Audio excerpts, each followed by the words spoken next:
They called the country Al-Andalus. This is an Arabic word, and it means something to the effect of to become green at the end of summer. Among the products that were introduced into the West through Al-Andalus, I'll name a few of these products to you. Cotton, paper, glass mirrors, street lamps, salt, colored glass, silk, satin, pepper, cinnamon, handkerchiefs, deodorant, kerosene, linen, firearms, cotton balls, paper money, postage stamps, book binding, clocks, ceramic tiles, nitric acid, soap, astrolabes, compasses for navigation, slide rules, rulers, surgical instruments, windmills, spinning wheels, rose water, maps, globes, citrus and nectar fruits, carpets, eyeglasses, curtains, test tubes, porcelain, fine furs, velvet, almanacs, and encyclopedias. So you can see right away that some of the contributions that they have made, that's a legacy in itself.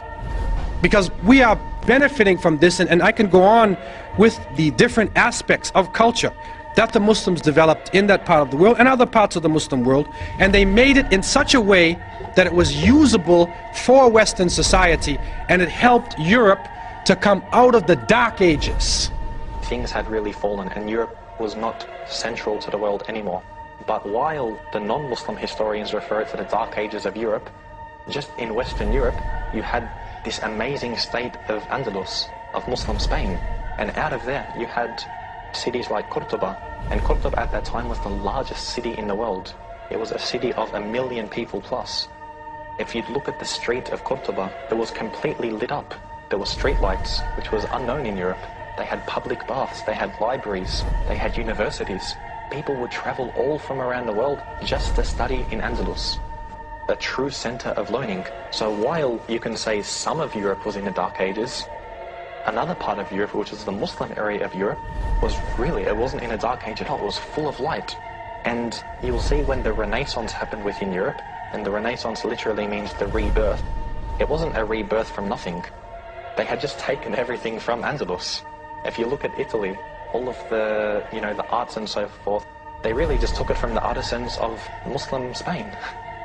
Okay, kind of like added bits to it, made it their own style, of course, yeah. Yeah. So, of course, this rebirth wasn't something that was, from them themselves. They just learnt everything from the Muslims. Ultimately, the Crusaders came away with no permanent conquests, but they returned with something even more valuable: knowledge. Europe, with the Crusades, turned the corner from the Dark Ages. There's medical information and surgical information that's brought back. Books are brought back, languages are brought back, everything is brought back. So the Crusades really do change Europe in a way that we have not seen before. Europe was on the verge of one of the most productive and creative periods of its entire history. Things like the great Gothic cathedrals, the universities, the law courts and legal systems, all of those were created. So following this long period of darkness, there came a tremendous explosion of really brilliant cultural achievements. The Renaissance is back in, the lights are on, and everything is good. What happened between the year 700, to 1500? What happened in that time? It was the Dark Ages. It was the golden age of Islam. And I want to just talk about some of the contributions that were made by Muslims. And this can get very complicated.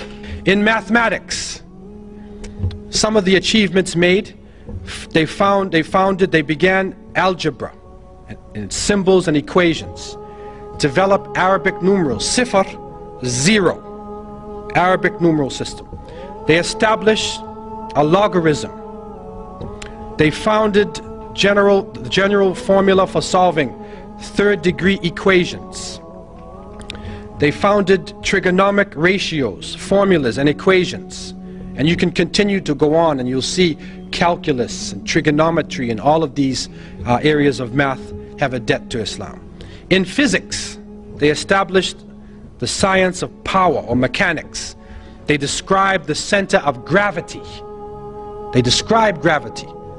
So when that apple hit Newton in his head, okay, he was probably reading an Arabic book, and it woke him up from his sleep, and then he turned to the page on gravity. But what comes to us, the apple hit him in his head, and they say he discovered gravity. Muslims had described gravity in details long before Isaac Newton. Also, they described mechanical properties of geometric bodies. They developed the hydrometer, aerometer, the lever, balance, scale. They measured specific gravity of different substances, invented the pendulum, the spring and wall clock. Also, you find in chemistry, you find they introduced atomic theory of matter. They developed processes of evaporation, sublimation, crystallization, distillation, filtration, pigmentation, melting,